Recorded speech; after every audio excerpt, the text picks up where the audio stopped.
আসসালামু আলাইকুম। এই যে আজকে একটা বড়সড় ভূমিকম্প হয়ে গেল বাংলাদেশে। বাংলাদেশের ইতিহাসে গত ৩০ বছরেও এরকম মারাত্মক ভূমিকম্প আর হয় নাই। যাই হোক, আল্লাহ আমাদের সবাইকে এই ধরনের বালা মুসিবত থেকে হেফাজতে রাখুক, এইটাই দোয়া করি। জাস্ট আজকে এমন মনে হইলো যে আমি নিচেই ছিলাম, বাহিরে ছিলাম। এখন মনে হইলো যে আমি মনে হয় যে তখন কোনো সাগরের ঢেউয়ের উপরে যে দোলায়মান নৌকা থাকে না, সেই নৌকার ভিতরে আছি এমন মনে হইলো। আল্লাহর শক্তির যে কি কোনো এগুলো কোনো ব্যাখ্যা করা যায় না আসলে। তো যাই হোক, এই যে এই কি বলে এই যে ছোট ছোট ভূমিকম্পগুলো আমার মনে হয় এইগুলো হচ্ছে ট্রায়াল। ওই যে কিয়ামতের সময় যে আল্লাহ যে ঝাঁকুনি দিবেন বলছেন না, যে সব কিছু একদম পুরা চূর্ণ বিচূর্ণ হয়ে যাবে। আসলে কিয়ামত যে শুধু এই ভূমিকম্প দিয়ে হবে তা না, আরও অনেক ব্যবস্থা আছে। আল্লাহ শুধু পৃথিবী ধ্বংস করবেন না, পুরা মহাবিশ্বই ধ্বংস করবেন। পুরা মহাবিশ্ব একদম পুরা তুলার মতন উড়াই দেবেন। আল্লাহর সেটার আলাদা ব্যবস্থা আছে, যে ওই যে ইসরাফিলের সিংহা। হ্যাঁ, সেটার তো একটা পার্ট হচ্ছে এই যে ভূমিকম্প। এরকম হইতেই পারে, সুনামি টুনামি আরও অনেক কিছু হইব।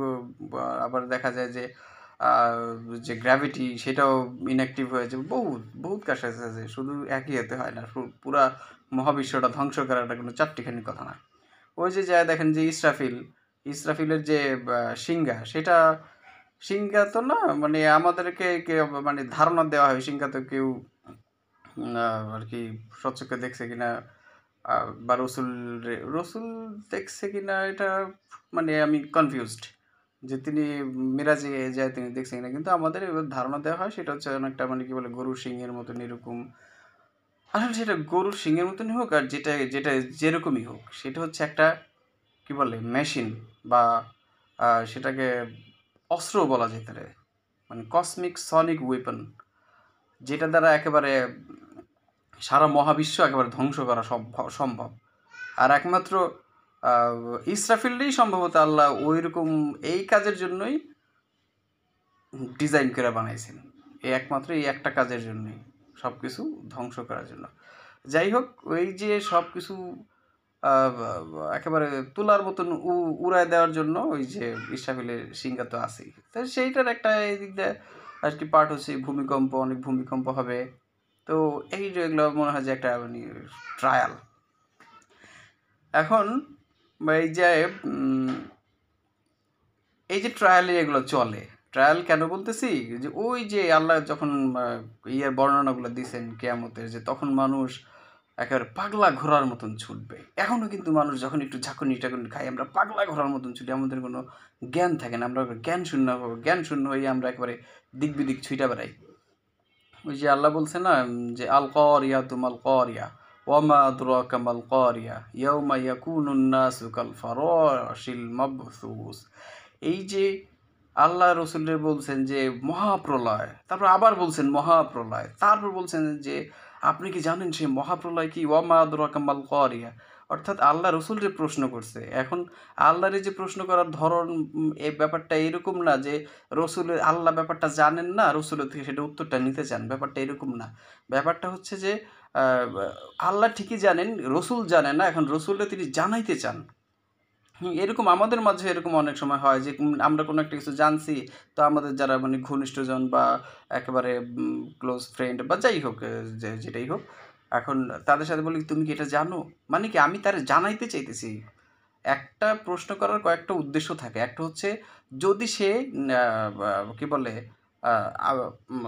আমি জানি না, এখন আমি জানতে চাইতেছি তার কাছ থেকে, এইটা হচ্ছে একটা উদ্দেশ্য। আর একটা হচ্ছে আমি জানি, এখন আমি চাইতেছি তাকে জানাইতে, আরেকজনকে জানাইতে। আমার অবচেতন মন বলে যে সে এটা জানে না। এরকম একটা কিছু হইলে তখন আমি যখন চাই যে ওই প্রশ্নটা তার সাথে শেয়ার করতে, তখন কি করি, তার ওই প্রশ্নটা এরকম করি যে তুমি কি জানো এটা কি। এখন আল্লাহ তো সবই জানেন, আল্লাহ রসুল্লাহ চাইছেন কেয়ামত সম্পর্কে জানাইতে, যে ওমা আদরাকা মাল করিয়া, তুমি কি জানো সেই কেয়ামত কি।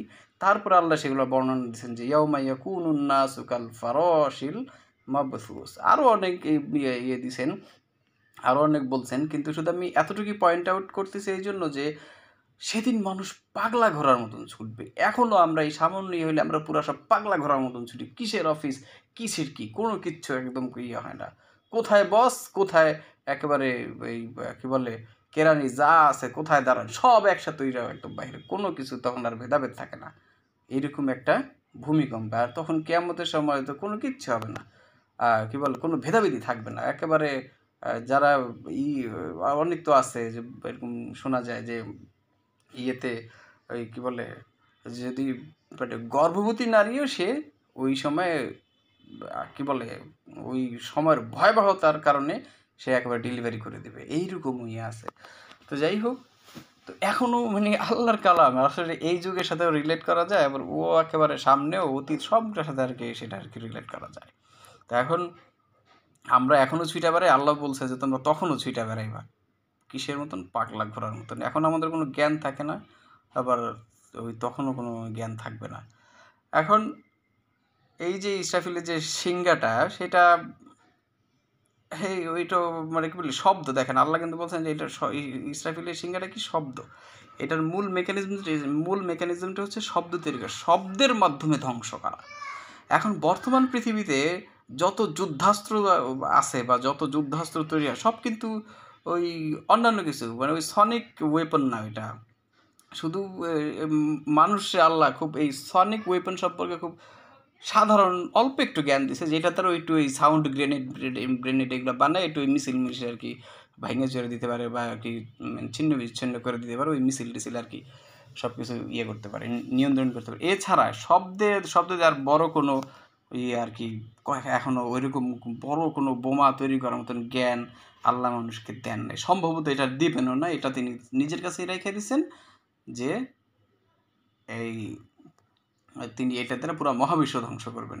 এছাড়া পারমাণবিক বোমা টোমা যা আছে সব কিছুর ইয়াই আল্লাহ দিয়ে দিছে, কিন্তু এই শব্দের জ্ঞানটা আল্লাহ দেন নাই। শব্দ দিয়া যুদ্ধাস্ত্র তৈরি করার মতন জ্ঞান আল্লাহ মানুষকে এখনও দেন নাই, দিছে অল্প। ঠিক আছে, এই আর কি মানে মূল কথাটা হচ্ছে যে ওই যে ওয়ামা আদরাকা মাল কারিয়া, আপনি কি জানেন মহাপ্রলয় কি? মহাপ্রলয় হচ্ছে সেদিন মানুষ পাগলা ঘোড়ার মতন ছুঁইটা বেড়াবে। এখনও মানুষ পাগলা ঘোড়ার মতন ছুঁইটা বেড়ায়। আর এই যে ছোট ছোট যে ভূমিকম্পগুলো হইতেছে এগুলো ওই যে ওইটার একটা কি বলে ট্রায়াল ভার্সন এইরকমই। আর একটা সূরা আছে জিলজাল, ইযা জুলজিলাতিল আরদু জিলজালাহা ওয়া আখরাজাতিল আরদু আথকালাহা ওয়া ক্বালাল ইনসানু মা লাহা। মানে সূরা জিলজাল মানে এইটার রিদমটাই, এটা তেলাওয়াতের যে একটা ছন্দ, ওই ছন্দটাই মনে হয় যে সব কিছু ফাড়ায় ফেলায়। ইযা জুলজিলাতিল আরদু জিলজালাহা, সব কিছু চূর্ণ বিচূর্ণ হয়, একদম আকাশে তোলার মতন উঠতে থাকবো। দুনিয়ার মাটি যা আছে সব কিছু বাইর করে দেবো। তারপরে কি মানুষ সেদিন হায় কি হইল, মানে মানুষ কিছুই বুঝতে পারবে না। এরকম হঠাৎ হঠাৎ এরকম যে আসলে আমরা বুঝি না, মনে হয় না যে কি মাটি ঘুরতেছে না আমার মাথা ঘুরতেছে, বুঝতে পারি না, বুঝতে কিছুক্ষণ সময় লাগে। ঠিক সেরকম ওই সময় এইরকমই হবে। এই আর কি যে এরকম যখন মানুষ বুঝবো, এর ভিতরে মানুষ তো একবার সব জ্ঞান শূন্য হয়ে দিক বিদিক ছুটতেছে, ইয়াউমা ইয়াকুনুন নাসু কাল ফারাশিল মাবথুস। আমরা এখনও দৌড়াই, তখনও দৌড়াবো। যাই হোক, আল্লাহ আমাদের সবাইকে হেফাজত করুক, এই আর কি। আর ঢাকা শহরের যে অবস্থা, যে নগরায়ন, এই যে আসলে কি আমাদের দেশটার স্বাধীন হওয়ার কতগুলা বছর হয়ে গেছে, 53 বছর, কিন্তু এই দেশের ভাগ্যের কোনো উন্নয়ন হয় না। যে দেশের রাজনীতিবিদেরা দুর্নীতিবাজ থাকে ওই দেশের কোনো ইয়ে হয় না, যে এবার যেই আসুক তারা আমাদের এখানে, আমার মনে হয় না এই রাজুক মাজুকের কোনো দরকার আছে। এগুলো সব কিছু উঠাই দিয়ে আর চুপচাপ বসে থাকা ভালো। কোনো এই এই যে ঢাকা শহর, এই ঢাকা শহরে এটা কোনো পরিকল্পিত সিটি? হ্যাঁ, এটা কোনো বসবাসযোগ্য সিটি? তারপরেও আমরা ঢাকা শহর আসি বা থাকি। হ্যাঁ, আমাদেরকে এখানে আসতে বাধ্য করা হয়, এমন সিস্টেমটাই এমনভাবে করা যে সব কিছু এই ঢাকা শহর, সব কিছু ঢাকা শহর। শুধু ঢাকা শহর না, কয়টা সিটি, চট্টগ্রাম সিটি, এইগুলো কি কি বলে ওই আবার কি বলে পরিকল্পিত সিটি, পরিকল্পিত পরিকল্পিত শহর এগুলা। একটা বিল্ডিং কিভাবে হয় না না হয় কারও কোনো তদারকি আছে? যখন একটা কিছু একটা ঘটনা ঘইটা যায় তারপরে সবারই তখন মনে হয় যে না, একটা এই দেশের বা একটা কিছু এই শহরের মা বাবা আছে। এছাড়া আর বোঝা যায় না যে এই শহরের কোনো মা বাবা আছে, এটা তখন আর কি বোঝা যায় না। এই শহরগুলো গইরা তুলছে কারা? আমাদের রাজনীতিবিদেরা। হ্যাঁ, এই রাজনীতিবিদদের কারণেই এই অবস্থা। রাজনীতিবিদের ঠিক থাকতো আমাদের দেশটাও খুব সুন্দর থাকতো। যাই হোক, ইয়ে আর কি, এই আর কি। আল্লাহ সবাইরে হেফাজত করুক, আল্লাহ সবাইরে সহি সালামতে রাখুক, এই দোয়া করি। সবাই ভালো থাকবেন। আল্লাহ হাফিজ।